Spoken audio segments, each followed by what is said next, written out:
কাৰোবাক ভাল পাওঁ ক'বলৈ সময় নালাগে, কিন্তু সেই ভাল পোৱা জীয়াই ৰাখিবলৈ গোটেই জীৱনটোই লাগে, সঁচানে? মই জানো মোৰ ভিডিঅ'বিলাক আপোনালোকে ছাবস্ক্ৰাইব নকৰে, লাইক নিদিয়ে, কমেণ্ট নকৰে, যিকে নহওক তথাপি মই ভিডিঅ' বনাওঁ।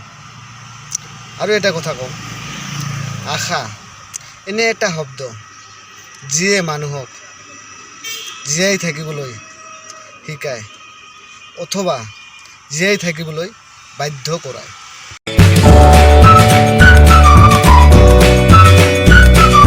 আৰু এটা কওঁ, ভালপোৱা মানে বিবাহ নহয়, ভালপোৱা মানে হৈছে এজনে আনজনৰ প্ৰতি থকা মৰম আৰু বিশ্বাস, সঁচানে?